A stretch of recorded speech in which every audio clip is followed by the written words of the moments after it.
पूर्वी चंपारण जिले के सुगौली प्रखंड के उत्तरी व दक्षिणी छपरा बहास पंचायत के सपहा में किसानों के पड़ने वाले खेत जहां सिकरहा नदी के दक्षिण तरफ बांध बांधने के विरोध में भाजपा पूर्व मंत्री सह पूर्व विधायक सहित सैकड़ों संख्या में लोगों ने प्रदर्शन कर जमकर बवाल काटा। साथ ही जेसीबी के आगे ग्रामीण आकर बैठ गए, जिससे जेसीबी को बंद करना पड़ा और ग्रामीणों का आक्रोश को देखते हुए बांध बांधने के कार्य को रोककर जेसीबी को बाहर सड़क पर निकलना पड़ा।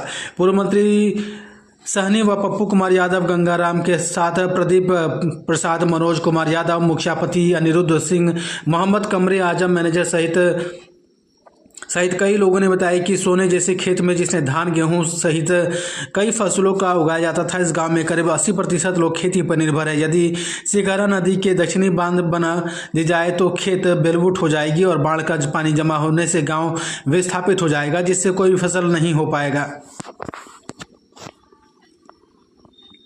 कहाँ के हैं? मोहम्मदपुर। कौन थाना पड़ता है? बंजरिया। बोलिए। कहना यही है कि बांध बांधने से हम लोग को जो है सब डूब के मर जाएंगे। टोटल हम लोग का फसल जो है उत्तर बगल बांध से जो है ख़त्म हो जाएगा। लगभग 200-250 के करीब गांव विस्थापित हो जाएगा। में 77 में बांध बांधने की कार्रवाई शुरू हुई। उस समय स्वर्गीय कर्पूरी ठाकुर मुख्यमंत्री थे और सचिता बाबू सिंचाई मंत्री थे। यहाँ के जनता और जजुल हक, रामचंद्र प्रसाद यादव, माननीय पूर्व मंत्री जी का भी सहयोग, सभी लोगों के सहयोग से वो लोग सचिता बाबू आए यहाँ कहे कि ठीक है, अगर जनता नहीं चाहती तो जनता के हित में कोई काम होता है, जनता के विरोध में काम क्यों होगा। 200 गाँव विस्थापित हो जाएगा। चलिए हम चलते हैं। मोतिहारी सर्किट हाउस में आए और उन्होंने सारे जनप्रतिनिधियों को बुलाया, सारे अभियंताओं को बुलाया, नागरिक ग्रामीणों को बुलाया और उन्होंने बंद को स्थगित कर दिया। 1980 में माननीय स्वर्गीय केदार पांडे केंद्रीय सिंचाई मंत्री थे। उन्होंने कहा कि जब तक मसान डैम नहीं बनेगा, मसान डैम बनने के बाद उसका रिजल्ट देख लिया जाएगा। चूँकि 1900 बहुत पहले भारत सरकार ने कमीशन आयोग गठन किया था। वो कमीशन का रिपोर्ट है कि सिकरहा में मसान डैम का पानी 40% आता है। मसान डैम को बांध दिया जाए और उसके बाद देखा जाए कि रिजल्ट क्या होता है। उसके बाद इस पर कोई विचार होगा। ये उसके बाद 80 में उन्होंने बांध को स्थगित कर दिया। केंद्रीय सिंचाई स्वर्गीय केदार पांडे और जगन्नाथ मिश्रा मुख्यमंत्री थे। इधर 2 साल पहले कुछ माफिया लोग इसमें लगे हुए हैं। सरकार को चाहते हैं कि अस्त व्यस्त कर दे। नीतीश जी को सरकार को अस्थिर करना चाहते हैं और ये 200 गांव है इस बांध के भीतर में, सारे लोग विस्थापित हो जाएंगे। सरकार का क्या 200 गांव विस्थापित होगा, उसके लिए क्या योजना बन रहा है। चाहे हम लोग जितना गोली चलवाएंगे, लेकिन हम लोग बांध नहीं बनने देंगे।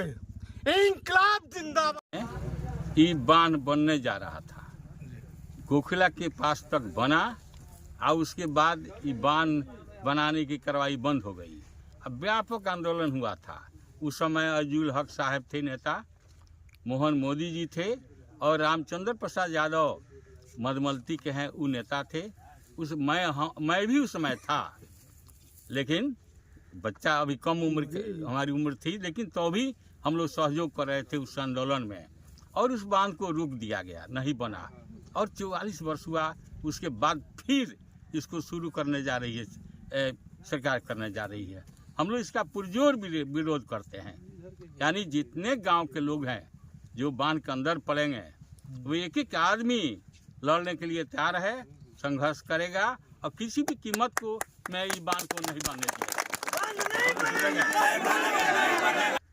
जमीन तो चली ही जाएगी अंदर की, और घर द्वार जितना है उसके ऊपर से पानी बहने लगेगा।